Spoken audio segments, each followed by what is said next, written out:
La paix. Prawda jedyna, słowa Jezusa z Nazaretu,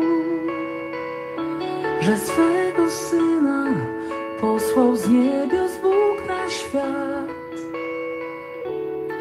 6 75 87 41 21 plus 237 l'indicatif de Cameroun. Vous appelez sur WhatsApp, vous serez dans ces studios et témoignages de la merveilleuse visitation du Seigneur dans vos vies. Observez vos vies, vous verrez sa main puissante sur tout ce que vous avez eu à vivre.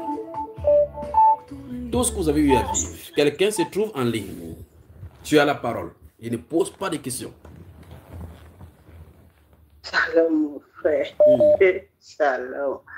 Mon frère, je suis seulement poussée à appeler. Ma soeur, il y a quelqu'un qui a des difficultés à nous joindre. Permets qu'on prenne cette personne avec tu reviens, d'accord? D'accord. On prend qui maintenant? On va de ce côté-ci. Il est en ligne. Allô? Allô, tu es en ligne. Allô? Ce n'est pas facile. Tu es en ligne, tu es en ligne. Le monde entier t'écoute. Bonsoir frère Junior. Bonsoir mon frère. J'ai dû couper quelqu'un de la Belgique pour te prendre parce que ce n'était pas évident. Pour que tu puisses avoir, n'est-ce pas? Oui, c'est le frère Michel. Frère Michel. Ah, c'est toi qui racontes souvent un genre souvent de toi dans l'enseignement, n'est-ce pas? Comme tu le dis. Raconte un peu cette anecdote-là te concernant. Voilà. Ça fait longtemps ça.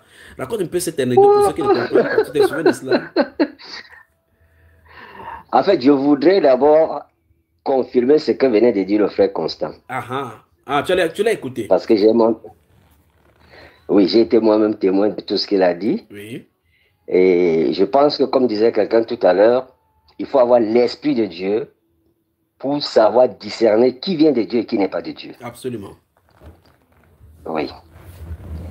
Il y a tellement, c'est le temps qui nous manque pour qu'on puisse témoigner. Parce que si vraiment le temps était disposé pour qu'on puisse témoigner, on prendrait des heures et des heures pour en parler. Non, témoigne t'as pas, mon frère, mais je t'ai pas également intéressant. Témoigne, vois, témoigne, on entend. Que le Seigneur te bénisse. Merci, amen, amen. Ah, frère, je ne sais même pas par où commencer parce qu'il y en a tellement. Commence d'abord par ton propre témoignage de la rencontre avec le frère Junior, avec ce ministère. Comment as-tu rencontré ce ministère? En fait, mon témoignage par rapport à la rencontre avec le frère Junior, je vous assure, c'est la main de Dieu. Il me souvient qu'à l'époque, je faisais dans l'exploitation forestière, j'avais un chantier du côté de Vouba, vers Kribi, et les choses n'allaient pas bien.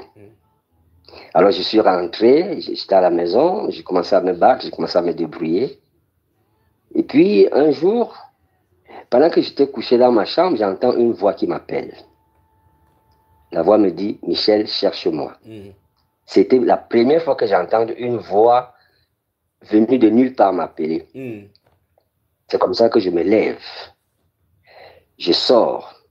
Je suis à Lokpom, village. Je me mets à marcher dans la rue comme un fou. Vous cherchez la personne qui t'a demandé de chercher moi. Voilà, justement. J'ai emprunté une ruelle que je n'avais jamais empruntée. 12 ans de location à Lokpom. 12 ans j'étais à Lokpom, mais je ne suis jamais passé sur cette ruelle-là. Et quand j'entre là, je ne fais même pas 100 mètres. Je vois écrit sur un portillon, Jésus t'appelle. Je m'arrête. Et quand je m'arrête, je toque. Parce que les portes étaient fermées, tout était fermé. Mais j'ai commencé à toquer. Je ne sais pas pourquoi je toquais. Oh, je savais qu'il n'y avait personne à l'intérieur. Mais quand j'ai vu Jésus t'appelle, j'ai commencé à cogner. C'est comme ça qu'une voix me répond, qui cherchez-vous? J'ai dit, je veux un renseignement. Je ne me suis même pas présenté. J'ai seulement dit, je veux un renseignement. J'ai lu écrit ici, Jésus t'appelle. Je crois que ça me concerne. Tu crois que c'est comme à ce moment-là, dans l'esprit de ça, c'est Jésus t'appelle, il habite là-bas, oui. Oui. C'est comme ça qu'une jeune fille sort, elle descend. Je vais lui expliquer. Non, elle me dit, non. Attends, je veux le portail, viens. Grâce a ouvert la porte. C'est grâce à mon épouse. Nous sommes entrés. Mon épouse. Ouais, c'est mon épouse, non? Ma dulcinée. Donc, quand Grâce ouvre le portail, on entre, elle m'amène, pas au salon du bas, mais le haut. Alors, quand on arrive là-bas, elle me dit, pars. Je me mets donc à lui expliquer mon problème. J'ai dit, j'étais couché. Et j'ai entendu une voix qui m'a dit, Michel, cherche-moi. Je me suis levé comme ça, j'ai commencé à marcher comme un fou et je me suis retrouvé là. C'est comme ça qu'elle me dit, ok, c'est vrai. Ici, c'est le ministère, comme on appelle vulgairement, c'est le ministère de mon père. Mais je ne peux pas te le conseiller parce que je sais ce qu'il fait. Et il est serviteur de Dieu, disons-le comme ça. Mais ça, il ne peut pas être utile pour toi. J'ai dit, ok. Utilisé par le Saint-Esprit, elle ouvre cette bouche-là pour te dire comme ça. Elle me dit ça. Elle me dit, je connais quelqu'un, pour le moment, il n'est pas au Cameroun. Quand il va rentrer, je vais te mettre en contact avec lui. J'ai dit, ok, il n'y a pas de souci. Mais entre-temps, tu peux commencer à venir les mercredis et les vendredis et les dimanches. À l'époque, il y avait 2 réunions la semaine et le culte le dimanche. Je crois que j'avais fait à peine 1 semaine. Après les 1 semaine, elle m'appelle. Quand je viens, me dit, ok, la personne dont je te parlais est déjà là. C'est comme ça qu'elle me présente le frère Junior. Je m'assois avec le frère Junior, on a commencé à bavarder. Et en sortant de la maison, le frère Junior a pris la peine de me raccompagner chez moi. Et quand il me raccompagne chez moi, il commence à me poser des questions. Est-ce que tu te souviens d'une enveloppe marron? Est-ce que beaucoup de questions que je ne pouvais même pas imaginer que de telles choses pouvaient revenir dans... Et bon, après cette conversation, on s'est donné rendez-vous. On a commencé donc à se fréquenter. À l'époque, il n'y avait même pas encore l'assemblée comme ça se passe aujourd'hui. Nous tous, on assistait encore au culte et aux réunions de Père de Grâce. Jusqu'à ce qu'un jour, on se retrouvait. Il y avait toi, il y avait moi, il y avait le frère Hervé. Il y avait aussi le frère Christian, un jeune qui, je ne sais pas où il était, à Ndogbon, quelque chose comme ça, pas le frère Christian qui est aux États-Unis aujourd'hui. C'est comme ça qu'on a commencé à étudier la parole. Et un jour, on s'est dit, au lieu que ça se passe comme ça, il faut plutôt qu'on trouve un jour dans la semaine ou 2 où on va commencer à se rassembler. C'est comme ça qu'on avait voté le mardi. On a donc commencé à se rassembler le mardi. Parce que le père de Grâce, lui, se réunissait les mercredis. Donc nous, on profitait du mardi avant son mercredi pour se réunir. Et après ça, ce n'était plus dans sa salle. On a commencé à se réunir à l'extérieur, dans la cour. Oui.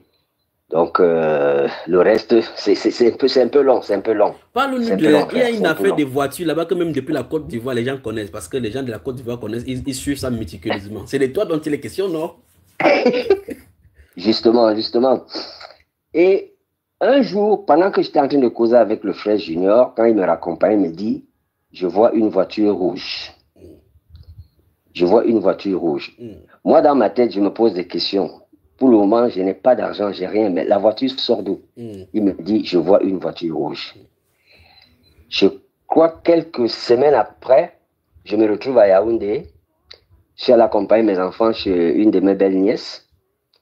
C'est à Yaoundé qu'on me dit, tiens, voilà ta voiture.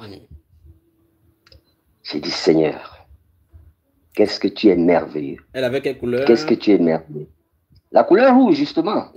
Puisque tu avais décrit la couleur. Tu m'avais dit que c'est une voiture rouge que tu es en train de voir devant moi. Moi, je n'en croyais pas mes yeux.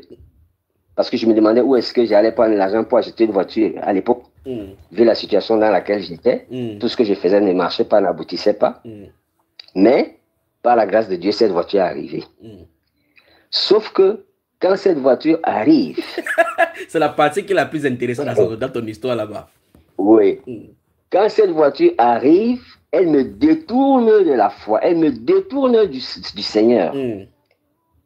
Était déjà celui-là qui montait, qui descendait, qui montait, qui descendait. Les jours de réunion même, je venais à peine. Et il me souvient qu'à l'époque, le frère avait appelé d'autres frères pour leur dire, asseyons-nous et prions, parce que cette voiture-ci, si on laisse le frère continuer, il va mourir. Et c'est comme ça que vous vous êtes assis, vous avez prié, et cette voiture est tombée en panne. Parce que je me rappelle, un matin, je voulais accompagner les enfants à l'école. Quand je vais démarrer la voiture, une voiture que j'ai garée le soir en bon état, le matin, je vais démarrer la voiture pour accompagner les enfants à l'école, la voiture ne démarre pas. On a même tout fait. On a truqué, la voiture n'a pas démarré. Je suis revenu voir le frère. J'ai dit, frère, je ne sais pas ce qui se passe. La voiture que tu connais là, depuis, ça ne donne pas. J'ai déjà tout fait.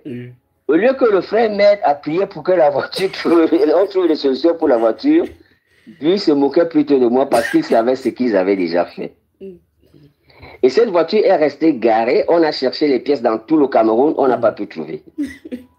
C'est au Nigeria qu'on nous fait comprendre qu'on peut trouver le module. Et le module coûtait à l'époque 400 000 francs au Nigeria. Bon. Ouais. Je connais personne au Nigeria.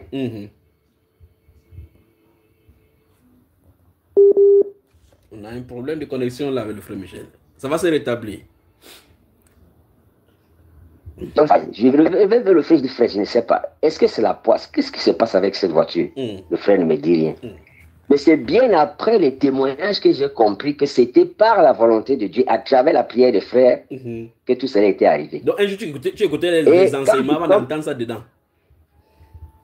Oui.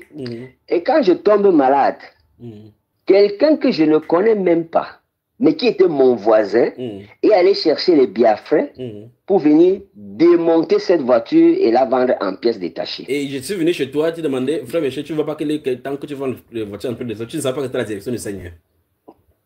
Même pas du tout. Même pas du tout. Je ne peux même pas l'imaginer. Et ce qui est curieux, c'est que pendant que je suis dans mon état de convalescence, le monsieur envoie sa fille avec 10 000 francs. Quand sa fille arrive à la maison, à l'époque j'étais du côté des Bassons, j'habitais leur pompe du côté des Bassons, elle vient me tendre les 10 000 et me dit, c'est papa qui t'a envoyé les 10 000. Je me dis, ah, merci.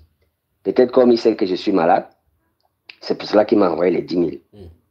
Mais c'est 2 jours après qu'un autre ami vient me voir et me dit, mais attends, tiens, ton véhicule que tu as laissé là-bas du côté de leur pompe village, qu'est-ce qu'il en est? Qu'est-ce qu'elle en est? Je lui dis, je ne sais pas. Il me dit, est-ce que tu sais qu'on a dépiécé cette voiture? J'ai dit, dépiécé comment? Qui l'a dépiécé? Il me dit, c'est Jacques, ton voisin. Ah, qu'est-ce qui s'est passé? Donc c'est pour cela qu'il m'a envoyé 10 000 francs par sa fille. Donc Jacques, sans me consulter, sans même chercher à savoir si j'étais en bonne santé, lui, il est allé prendre les biafrais au Kanyabasi. Il est venu détruire cette voiture et il l'a vendue en pièces détachées. Bon. Avec l'esprit du Seigneur en moi, je n'ai pas voulu créer des problèmes à ça. Je n'ai même pas porté plainte. Je suis simplement allé le voir pour lui demander qu'est-ce qui s'est passé. Même me donner une réponse fiable, il ne l'a pas fait. J'ai laissé tomber l'affaire. Donc voilà le problème de la voiture rouge, là, le témoignage de la voiture rouge. Enfin, ça sort dans le monde entier et la personne concernée elle-même parle de ces problèmes. Et avec le recul, maintenant, quand tu vois que c'était nécessaire qu'on t'enlève la voiture, là, non? Tout à fait, tout à fait, tout à fait. Tu sais, quand tu viens d'entrer dans le Seigneur, il y a des choses que tu ne maîtrises pas encore. C'est avec le temps que tu finis par comprendre un certain nombre de choses. Et c'est après, c'est même surtout après ma maladie que j'ai compris beaucoup de choses. C'est après ma maladie. Tu te souviens, la maladie, ce que je suis allé faire, je crois que j'avais fait une semaine à Bonabéry, à l'hôpital Sébec. Oui. C'est après ça que j'ai compris beaucoup de choses. En tout cas, que le Seigneur te bénisse, frère Michel. Alors ce soir, j'étais orienté ton témoignage. Je profite de l'occasion pour dire le 26 octobre, se célébrera la noce de ce ministère-ci. Et ce sera l'occasion pour toute personne qui viendra. On prendra le temps qu'il faudra et ça se passera en direct sur Bamba Iba. On passera toute la soirée sur Bamba Iba et les gens qui viendront, vous êtes invités à venir manger avec nous, célébrer avec nous et chaque personne viendra et donnera son témoignage, comment il est entré en contact avec ce ministère. Amen. Amen. Amen. Que le Seigneur te bénisse. Alors parle maintenant, tu as la parole, mon frère, tu as la parole. Ouais, frère, je dis, je ne sais même pas par où commencer. Ça fait combien d'années? Ça fait combien d'années on ne s'est pas vu? Ça fait combien d'années, là, frère Michel? Combien d'années? Ça fait 9 ans. 9 ans, on ne s'est pas vu.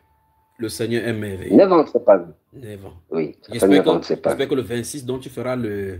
Vous les anciens, tous les anciens qui m'ont fui, vous pouvez venir manger avec moi, il n'y a pas de souci, on célèbre, il n'y a pas de souci. Il y aura le donner la Sainte Grâce, il y aura le mbongo, ainsi de suite, ainsi de suite. Alors, frère Michel, est-ce que tu viendras le 26 octobre? J'y serai. J'y serai. Merci. Et comme ça, les frères de l'Assemblée, ceux qui sont nouveaux là, nous vont voir la personne chez qui on avait retiré la voiture rouge là.